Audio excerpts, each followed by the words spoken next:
Di episode kemarin kita sudah tahu kalau Andreas bertemu dengan karakter yang dapat digunakan atau pengguna pedang iblis. Kalian penasaran dengan kelanjutan ceritanya?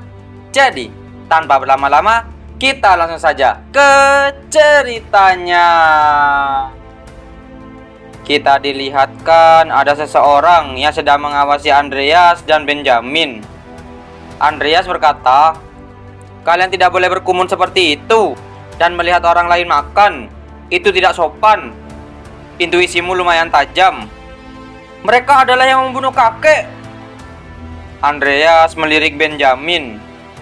Reaksi itu sudah kuduga, mereka yang menyerang desa Benjamin, para tempat tinggal sekelompok orang yatim piatu yang dibesarkan oleh Jester sebagai regu asasin pribadinya. Prajurit berbakat, dilatih sampai tingkat pasukan khusus, dan bahkan bisa menggunakan sihir dasar. Setelah mereka bisa menggunakan aura, mereka diberi topeng oleh Jester sebagai bukti kemampuan mereka. Dengan tiba-tiba, Benjamin sudah bersiap mau menyerang. "Tunggu, tolong mundur. Mereka punya urusan denganku. Turuti perintah kami dan berikan pedang itu." Benjamin pun langsung melesat ke arah asasin tersebut dan langsung mengayunkan pedangnya. Akan tetapi para asasin itu masih bisa menahan serangan Benjamin. Setelah itu para asasin mendekati Benjamin dan langsung menyerang. Serangan mereka masih bisa ditahan oleh Benjamin. Dengan tiba-tiba Benjamin sudah berhasil membunuh salah satu asasin tersebut. Setelah itu asasin yang lainnya pun langsung menyerang Benjamin. Akan tetapi Benjamin masih bisa mengimbangi para asasin di sana.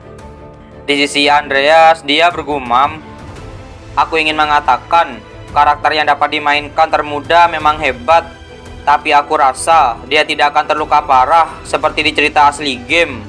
Karena pertarungannya akan semakin sengit, kita harus menyelesaikannya dengan cepat." Dengan tiba-tiba asasin di sana, tubuhnya sudah terpotong oleh serangan pedang. Ternyata yang melakukannya adalah Andreas. Andreas pun langsung membantai para asasin tersebut sampai membuat Benjamin terkejut. Hebat, dia bisa dengan mudah menghabisi orang-orang yang menghancurkan desaku. Siapa dia sebenarnya? Dan setelah itu, para asasin di sana pun berhasil dikalahkan oleh Andreas. Sudah tidak ada yang tersisa. Benjamin melihat Andreas dengan rasa kagum. Apa waktu itu aku bisa melindungi desa seandainya sekuat dia? Andreas berkata, "Apa kamu baik-baik saja?" "Iya." Andreas bergumam. Dia mengubah sikapnya setelah melihat ilmu pedangku. Andreas berkata, "Aku jadi ingat aku belum memperkenalkan diri. Aku Kon Andreas Koromel. Namaku Benjamin Anokuis. Kelihatannya kamu sedang diincar."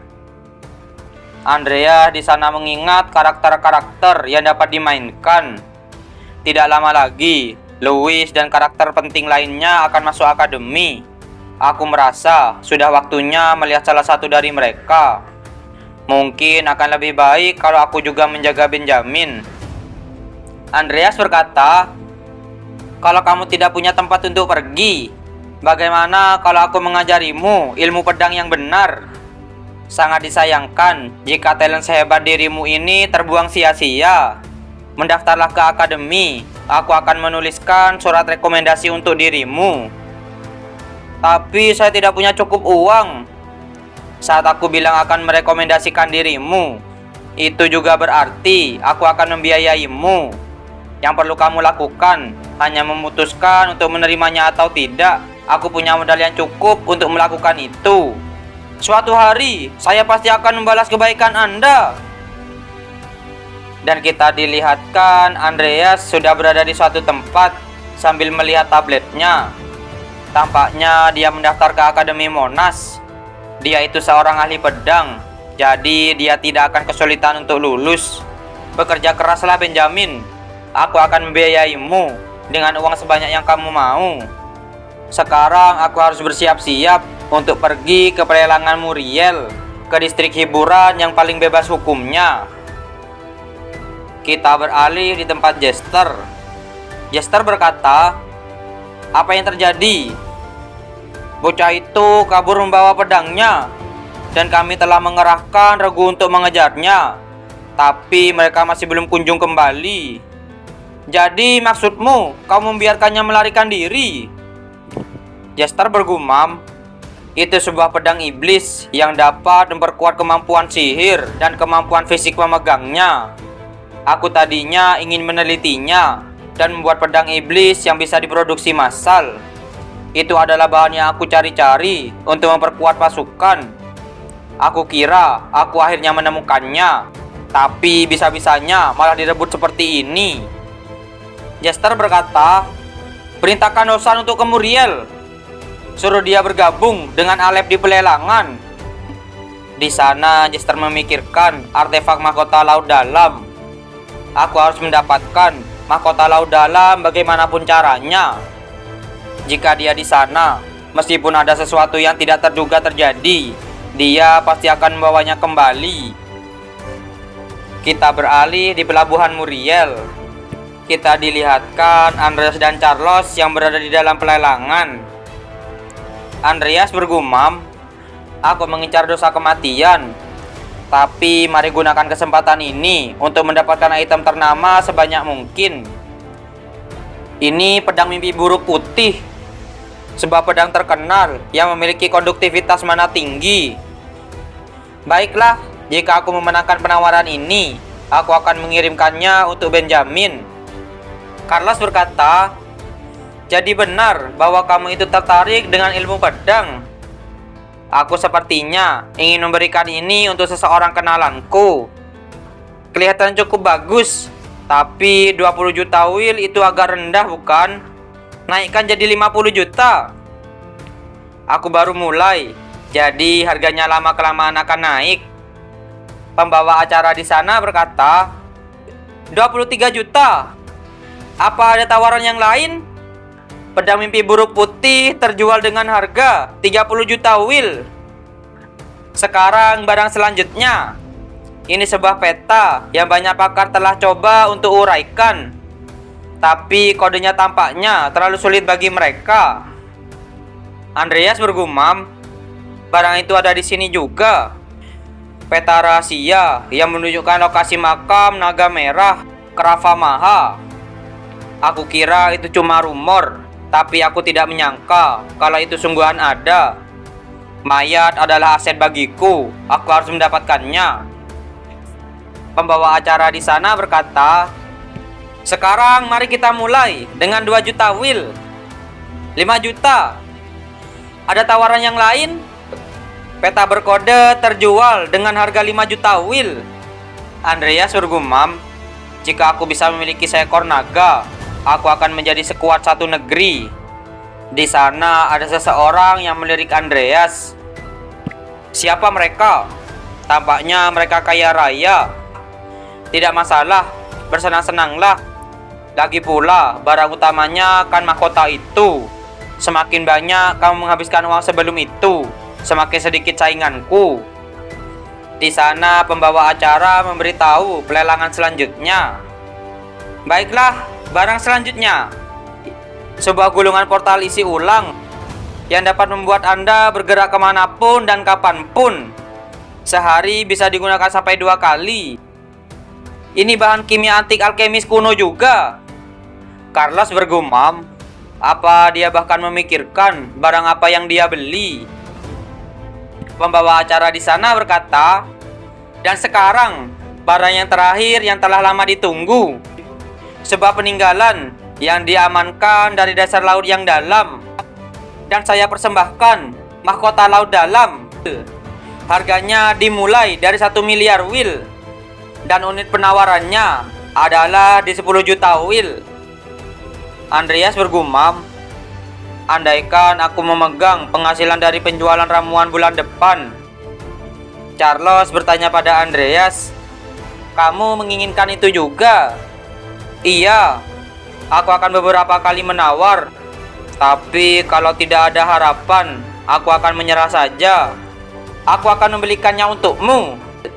Ayah memberitahuku garis besar ceritanya."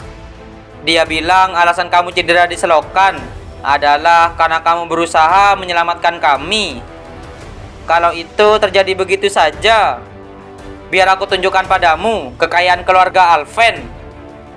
Seseorang yang sedang mengawasi Andreas, dia bergumam, apa mereka masih punya uang? Akan aku akhiri para cucumu itu dengan kekayaan master.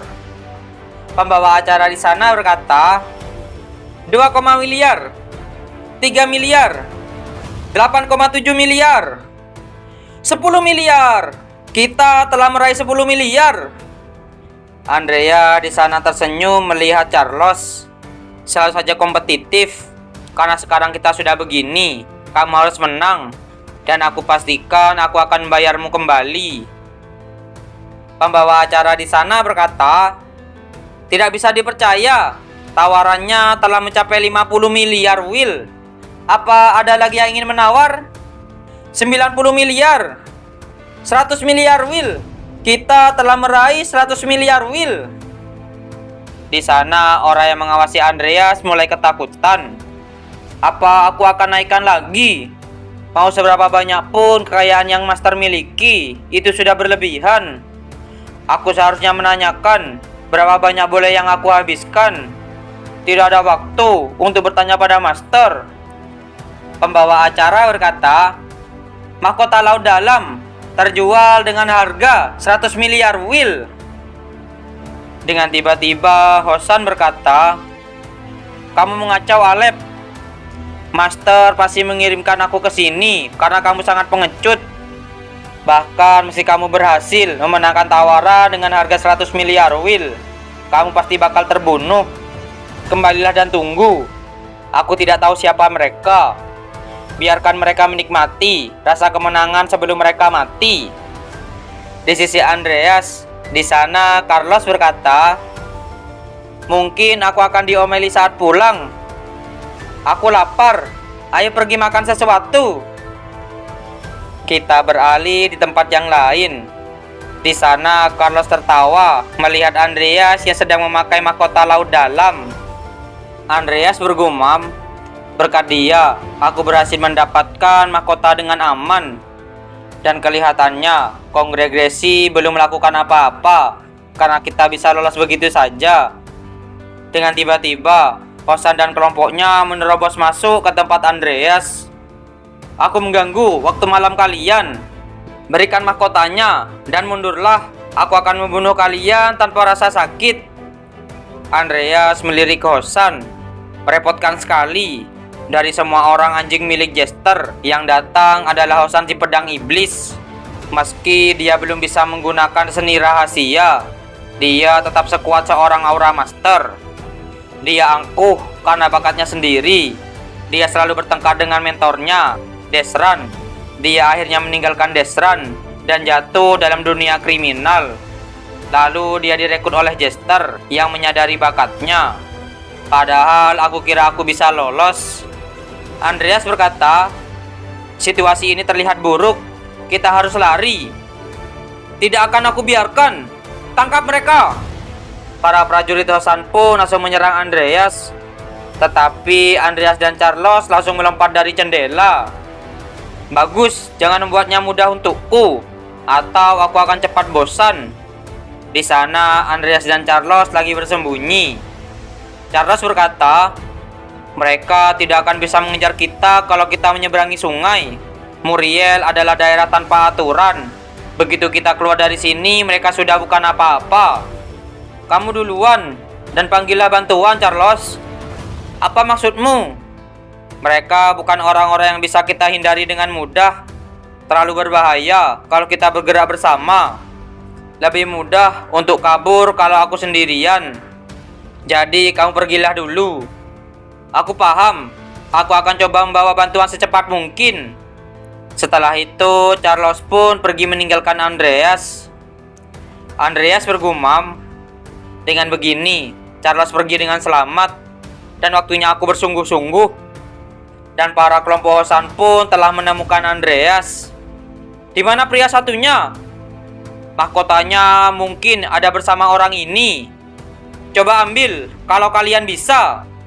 Para bawahan Hosan pun langsung menyerang Andreas, dan Andreas menebas salah satu bawahan Hosan. Tetapi di belakang Andreas ada salah satu prajurit yang menyerang. Dengan tiba-tiba ada tangan besar yang muncul dan langsung membunuh prajurit tersebut. Di saat para bawahan Hosan tercengang melihat tangan besar tersebut, dengan tiba-tiba Andreas langsung menusuk salah satu bawahan dari Hosan di sana dan langsung membantai bawahan dari Hosan tersebut. Di sisi Hosan, dia bergumam, tidak hanya dalam sihir hitam, tapi juga berbakat menggunakan pedang. Bocah ini menarik, terlebih lagi seni pedang itu. Dengan tiba-tiba Hosan menyerang Andreas, tetapi Andreas masih bisa menahan serangan tersebut. Hosan berkata, "Aku ingin tahu siapa kamu sebenarnya."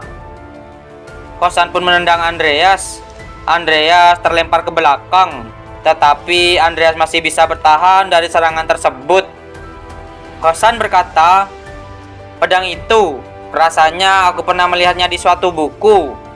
Sepertinya itu sia-sia diberikan padamu." Di sisi Andreas, dia bergumam, "Sepertinya Hosan lebih kuat dari Payat. Aku mungkin bisa menang kalau aku menggunakan halaman kemalasan. Masalahnya adalah efek sampingnya." Di sana Hosan berkata, "Baiklah, aku akan menambahkan pedangmu dalam koleksiku. Coba saja kalau kamu bisa." Di sana Andreas mengeluarkan Nickel dan Taimur. Kalau dia mengandalkan kekuatan item, aku akan mengalahkannya dengan jumlah pasukanku. Hosan berkata, "Kamu benar-benar menarik. Tidak aku sangka aku bisa bertemu dengan Necromancer yang menggunakan pedang pembunuh iblis Gainus. Kalau aku juga membawa mayatmu, aku yakin Master Jester pasti senang." Di sana Andreas terkejut. Itu pedang anti undead. Berapa banyak pedang yang dia punya? Ayo kita lihat siapa yang bisa bertahan lebih lama. Para undead Andreas pun langsung menyerang Hosan, tetapi Hosan masih bisa membunuh para undead tersebut. Dan serangan dari Hosan sampai ke tempat Andreas. Setelah itu Taimur langsung melesat ke arah Hosan. Undead adalah musuh yang mudah dikalahkan karena mereka bodoh. Dengan tiba-tiba Nickel sudah berada di atas Hosan. Nickel dan Taimur pun langsung menyerang bersama-sama, tetapi Hosan masih bisa menghindari serangan mereka. Gerakan mereka lincah sekali untuk seukuran mayat. Setelah itu Andreas mulai mengeluarkan undeadnya yang baru dia dapatkan, Rudol. Rudol sudah bersiap menyerang di belakang Hosan, tetapi Hosan di sana malah tersenyum gembira. Setelah itu Hosan menarik salah satu pedangnya. Di sisi Andreas, dia terkejut. Pedang sihir Farang, pedang yang berikan buff sementara pada penggunanya dengan cara menyerap kekuatan lawan. Dan di sisi Rudol dan Hosan, benturan pedang mereka pun sampai membuat ledakan yang cukup besar. Di sana Hosan bisa menahan pedang Rudol. Dan setelah itu Hosan menyerap kekuatan Rudol. Di sisi Andreas, dia mulai kesal. Sial, dia akan menyerap kekuatan besar Rudol. Dia lawan yang buruk untukku. Dan Andreas pun membatalkan pemanggilan raksasa Rudol. Apakah Andreas akan bisa mengalahkan Hosan? Kalian penasaran? Jadi jangan lewatkan di episode yang selanjutnya. Terima kasih telah menonton video kami sampai selesai. Jangan lupa subscribe dan like dan share video-video kami ke teman-teman Anda. Dan dadah.